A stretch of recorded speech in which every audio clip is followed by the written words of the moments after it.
Welcome back to our ongoing deep dive into math. We're kind of picking up where we left off in our exploration of abstract algebra. Okay. This time we're tackling a concept that's considered like a cornerstone of the field. The fundamental theorem of Galois theory. Right. It sounds pretty intimidating, I Right. know, but trust me, it's a beautiful and powerful idea Yeah. that reveals a hidden structure within mathematical objects. And to guide us through this intricate landscape, we have a true expert in the field, a Fields Medal-winning mathematician. Wow. Welcome to the deep dive. It's a pleasure to be here. Okay, so let's start with the basics. Sure. What exactly is the fundamental theorem of Galois theory? What kind of problems does it solve, and why is it considered so fundamental? So the fundamental theorem of Galois theory, or we call it FTGT, Okay. for short, it's like a bridge between two seemingly different areas of mathematics, field extensions and group theory. Okay. And at its heart, it's about understanding symmetries. It tells us that by studying the symmetries of a field extension, we can unlock secrets about its structure and even answer questions about the solvability of polynomial equations. Symmetries. That sounds almost too simple. Yeah. How can something like symmetry hold such profound implications? That's the beauty of it. Think of a snowflake. Okay. Its intricate design comes from its six-fold symmetry by understanding how it can be rotated or reflected without changing its appearance. We learn about its underlying structure. The FTGT does something similar for field extensions. Okay, I'm intrigued. But before we delve into the theorem itself, can you remind me what field extensions are? And what makes a Galois extension special? Certainly. So a field is a set of numbers where you can perform addition, subtraction, multiplication, and division. Like the rational numbers of field extension is essentially an enlargement of a field. Okay. Imagine you have a garden where you can only grow certain types of flowers. A field extension is like adding a new section to your garden with different soil and conditions, allowing you to grow new varieties of flowers. So a Galois extension is like a special type of garden expansion. Exactly. A Galois extension is a field extension with two key properties. It's normal and separable. Okay. Think of normal as meaning that all the roots of a particular type of polynomial can be found within this extended garden. Separable means that each of those roots is distinct, like having different varieties of roses instead of just multiple copies of the same rose. Okay, I think I'm starting to visualize it. So we have these special field extensions called Galois extensions. Yeah. You mentioned that they're connected to something called Galois groups. Can you explain what those are? So a Galois group is like a collection of gardening tools that help us rearrange the flowers in our extended garden without disturbing the original section. Okay. Each tool represents an automorphism, which is a way to rearrange the elements of the extension field while preserving its structure. So it's like rearranging the flowers but making sure they still thrive in their new spots and that the original garden remains untouched. That's a great way to put it. The Galois group captures all the possible ways to rearrange the elements of the extension field without messing up the base field. And what's fascinating is that the structure of this group, this collection of gardening tools, reveals a lot about the structure of the field extension itself. This is where the fundamental theorem comes in, right? How does it connect Galois extensions and Galois groups? Yeah, the FTGT establishes a beautiful one-to-one correspondence between the intermediate fields of a Galois extension and the subgroups of its Galois group. Okay. Imagine building a series of fences within your extended garden, creating smaller sections within the bigger one. Each of those smaller sections represents an intermediate field lying between the base field and the extension field. So it's like dividing the extended garden into smaller plots, each with its own specific set of flowers. Precisely. The FTGT tells us that each of those smaller plots corresponds to a specific subgroup of the Galois group, that specific set of gardening tools that are allowed within that plot, and vice versa. Each subgroup corresponds to a unique intermediate field. So if I understand correctly, this correspondence is like a decoder ring, Yeah. allowing us to decipher the structure of the entire field extension just by looking at the Galois group. Is that right? Exactly. It's like having a map of the garden where the layout of the fences and the types of flowers in each plot are determined by the tools available to us. And one key property of this map is that it's inclusion reversing. Inclusion reversing, what does that mean? It means that if we have two subgroups, one nested inside the other, their corresponding fields will be related in the opposite way. The larger subgroup corresponds to the smaller field and vice versa. Yeah. It's like saying the more specialized our gardening tools are for a specific plot, the fewer types of flowers we can grow there. Okay, I think I'm starting to see the connection. Yeah. So the structure of the Galois group, its subgroups, acts as a blueprint for understanding how the intermediate fields are organized within the field extension. That's pretty remarkable. It truly is, and this correspondence isn't just a theoretical curiosity. It has profound implications for solving real-world mathematical problems, including some that have puzzled mathematicians for centuries. But perhaps the best way to appreciate the power of the FTGT is to see it in action through some concrete examples. Would you like to explore a few? Absolutely. I'm eager to see how this decoder ring actually works in practice. Let's start with a classic example. Okay. Consider the field extension Q to a firth 3 over the rational numbers, which are denoted by Q. Okay. Here, our base field, our original garden, is the set of all rational numbers. Mm-hmm. We're extending this field by including the square root of 2 and the square root of 3, adding 2 new exotic flowers to our garden. Okay, so we've expanded our garden. Where do we go from here? Now we need to find its Galois group. Right. Remember, this group consists of all the automorphisms of this field extension that fix the rational numbers. Essentially, we're looking for ways to rearrange the elements of Q off E3 that leave the rational numbers unchanged. So we're looking for those gardening tools that allow us to rearrange the new flowers without disturbing the original ones. I imagine there are a few ways to do that, given we've got those square roots involved. You're exactly right. One automorphism swaps Oget2 swaps Sapit2 and Carcadu while leaving 3. Fix another swaps Sardi2 while leaving Sapits untouched. Okay. We also have the identity automorphism, which does nothing, and the combination of the first two, which swaps the signs of both radicals. Yeah. That gives us 4 automorphisms in total. So our Galois group has 4 elements, and these elements correspond to specific ways of rearranging the elements in our field extension. Right. I'm guessing this is where the FTGT comes into play. Precisely. This particular Galois group is isomorphic to something called the Klein 4 group. Yeah. And this group has 5 subgroups, including the trivial subgroup and the whole group itself. Each of these subgroups corresponds to a unique intermediate field between Q and Q at 2,2. So by analyzing the subgroups of this Klein 4 group, we can map out the entire structure of this field extension, like identifying all the possible plots within our extended garden. That's pretty amazing. Can we see a specific example of this correspondence in action?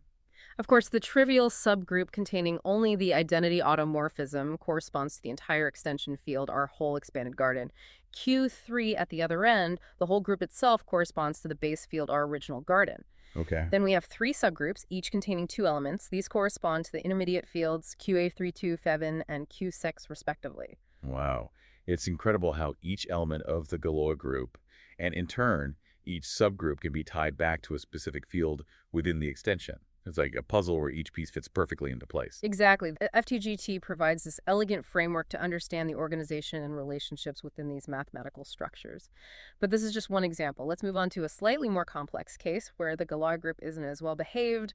Are you ready to explore another field extension? Absolutely. The more we delve into this, the more fascinating it becomes. Bring on the next example. All right, I'm ready for a challenge. What other field extension can we explore to see the FTGT in action? Let's consider the splitting field of the polynomial x32 over the rational numbers Q. Okay, so again, our base field is the set of rational numbers Q, but this time we're dealing with a cubic polynomial x32. Yeah. And it's splitting field. You mentioned splitting fields earlier. Right. Can you remind me what those are? A splitting field is essentially the smallest field that contains all the roots of a particular polynomial. It's like creating the perfect environment where all the seeds from that polynomial can sprout and flourish. So in this case, we're looking at the smallest field where x82 completely factors into linear terms. Precisely. This field, let's call it K, will be Q-ho, where 2 is the real cube root of 2, and 2 is a complex cube root of unity. Okay. Specifically, negative 12 plus ein 3d2. You see, x2 has 1 real root and 2 complex roots. So this time our garden includes not just real numbers, but also complex numbers. That definitely adds a layer of complexity. What can you tell us about the Galois group of this field extension? The Galois group, let's denote it by G, has 6 elements. Each element corresponds to a unique permutation of the 3 roots of xe2. Yep. In other words, each element represents a specific way to rearrange the 3 roots of our polynomial emission. The Galois group is isomorphic to S3, the symmetric group on 3 elements. S3, the group of all possible arrangements of 3 objects. And this group, unlike the Klein 4 group we saw earlier, Right. is non-abelian, right? Meaning the order in which we apply the gardening tools actually matters. You're spot on. In the previous example, it didn't matter if we swap 2 and minus 2 first and then +3 and minus 3 or vice versa. But in this case with S3, the order of operations does matter. Okay, so we're dealing with a more complex Galois group this time. How does the FTGT help us navigate this more intricate landscape? Well, S3 has 6 subgroups, including the trivial one and the whole group itself. The FTGT tells us that these 6 subgroups correspond directly to 6 fields: the base field Q, the full extension field K, and 4 intermediate fields. So even though the Galois group is more complex, we can still map out the entire structure of this field extension. It's remarkable how this correspondence holds up even in more challenging scenarios. Can you walk us through some of these correspondences to see how it works? Certainly, let's start with a subgroup of order 3, Okay. where F is the automorphism that cycles the 3 roots of x2. Imagine taking the 3 roots and shifting them around in a cycle. So if our roots were labeled A, B, and C, would send A to B, D to C, and C back to A. Exactly. This subgroup corresponds to the intermediate field QO, which has degree 2 over Q. Okay. It's interesting to note that this subgroup is normal in S3, meaning it has a special symmetry property within the larger group, and this property has a direct counterpart in the field extension. Q over Q is a Galois extension, meaning it's well-behaved in the sense we discussed earlier. So even within this more complex example, the properties of the subgroups in S3, like normality, give us insights into the properties of the corresponding field extensions. There's a lot of information packed into a single correspondence. What about the other subgroups of S3? We have 3 more subgroups of order 2, each containing the identity and an automorphism that swaps 2 of the roots while fixing the third. These correspond to the fields Q, Q4, and Q4, respectively. So each of these subgroups captures a different way to swap 2 roots of our polynomial. Precisely, however, unlike the previous subgroup, these subgroups are not normal in S3. Okay. This means that the corresponding field extensions are not Galois extensions. They don't have the same nice properties as the extension Q over Q. So the FTGT not only reveals the existence of these intermediate fields, but it also tells us something about their nature based on the properties of the corresponding subgroups. That's really powerful. It is, and it highlights a key point. The structure of the Galois group can reveal deep insights about the field extension, but the FTGT is not just about beautiful correspondences. It also has profound implications for solving practical mathematical problems. One of the most famous applications is improving the insolvability of the quintic equation by radicals. Wow, I never realized that's how the FTGT solves that problem. Meh. It's amazing how this abstract theory can be applied to such a concrete question. Can you explain how that works? Remember how we talked about Galois extensions being linked to the solvability of polynomials by radicals? It turns out that some quintic equations, those with degree 5, have Galois groups that are isomorphic to S5, Okay. the symmetric group on 5 elements. So we're talking about polynomials where the roots can be arranged in any of the 120 possible ways. You can order 5 things. Exactly. And S5, unlike smaller symmetric groups, is not a solvable group. This means it lacks a certain hierarchical structure that would allow us to break down the problem of finding its roots step by step using radicals. So because the Galois group associated with these quintics isn't solvable, it implies that the quintic equations themselves can't be solved by radicals. That's a pretty elegant explanation for a problem that stumped mathematicians for centuries. Are there other examples of how the FTGT is used in practice? Absolutely. The FTGT is a cornerstone of many advanced areas of mathematics, including Kummer theory, which deals with extending fields by adjoining roots of unity, and class field theory, which explores the relationship between abelian extensions of number fields and their ideal class groups. These are more specialized topics, but they demonstrate the far-reaching impact of Galois theory. It sounds like the FTGT opens up a whole world of possibilities for understanding complex mathematical structures. We've talked about the correspondence, some applications, and seen it in action through examples. Right. Is there anything else about the FTGT itself, or perhaps its proof that you think our listeners should know? There's a particularly interesting lemma that's crucial for proving the FTG2. It involves something called conjugating subgroups by automorphisms. Conjugating subgroups, I have to admit, that sounds a bit intimidating. Can you break it down for us? Imagine you have a subgroup within the Galois group. Conjugating it by an automorphism is like shifting its perspective within the group. Okay. It's like rearranging the gardening tools within a specific plot in a way that preserves their relationships to each other. This lemma states that if you start with a subgroup that fixes a particular intermediate field and conjugate it by an automorphism, you end up with a new subgroup that fixes a different intermediate field. So conjugating a subgroup is like shifting its focus from one garden plot to another, and this somehow helps prove the FTGT. Precisely, this lemma is essential for establishing the one-to-one nature of the correspondence between intermediate fields and subgroups. By understanding how conjugation affects subgroups, we gain insights into the intricate relationships between the fields within the extension, ultimately allowing us to prove that each intermediate field corresponds to a unique subgroup and vice versa. It sounds like this lemma, while technically complex, reveals a beautiful interplay between the group structure and the field structure, highlighting the ingenuity of Galois' work. You hit the nail on the head. This lemma is just one piece of the puzzle, but it's a vital one. It demonstrates the elegance and power of the FTGT and showcases Galois' brilliant insights into the nature of fields and groups. Well, we've covered a lot of ground already. We've gone from the basic definitions of Galois extensions and Galois groups to the fascinating correspondences established by the FTGT, and even explored its role in solving historical problems and delving into more advanced mathematical areas. It's incredible how much depth and complexity is packed into this single theorem. Indeed, the FTGT is a testament to the beauty and interconnectedness of mathematical ideas, and its implications continue to be explored and expanded upon by mathematicians today. It's truly remarkable to think about the enduring impact of Galois' work, especially considering he made these groundbreaking discoveries at such a young age.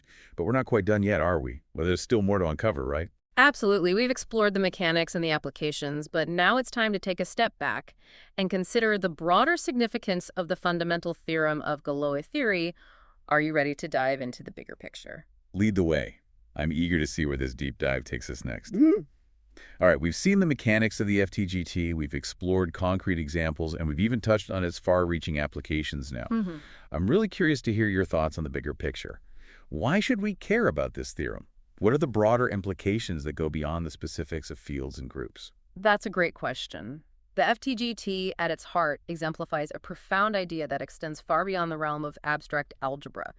It tells us that by studying the symmetries of an object, we can gain deep insights into its underlying structure. All right. This principle applies not just to mathematical objects, but to many areas of science and even art. So it's like saying the way an object can be transformed without changing its essence reveals its hidden blueprint. Yeah. That makes the FTGT feel much more relatable and relevant to the world around us. Exactly. Think about a piece of music. A simple melody can be transformed through variations and repetitions, yet its essential character remains.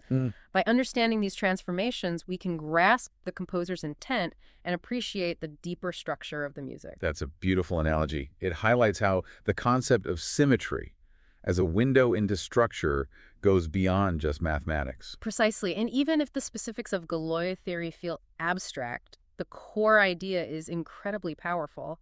It encourages us to look for symmetries, patterns, and transformations as a way to unlock the secrets of complex systems, whether they be mathematical, physical, or even social. This deep dive has been such an eye-opener. We've learned so much about the FTGT, its implications, and even its historical context. Before we wrap up, is there any final thought you want to leave our listeners with? Perhaps something that wasn't explicitly mentioned in our sources, but that builds on what we've discussed? Here's something to ponder. Galois theory, including this revolutionary theorem, was developed by Évariste Galois, a brilliant young mathematician who died tragically at the age of 20 despite his short life. His work continues to inspire and shape the landscape of mathematics centuries later. It's a testament to the enduring power of truly groundbreaking ideas. It is, and it reminds us that the pursuit of knowledge and the exploration of profound ideas like those embodied in the fundamental theorem of Galois theory can leave a lasting legacy. Well said. This journey into the world of Galois theory has been fascinating. Thank you so much for sharing your expertise and insights with us. It was my pleasure. I always enjoy the opportunity to share the beauty and power of mathematics. And to our listeners, we hope you've enjoyed this deep dive as much as we have. Until next time, keep exploring, keep questioning, and keep seeking those aha moments that make the world of mathematics so captivating.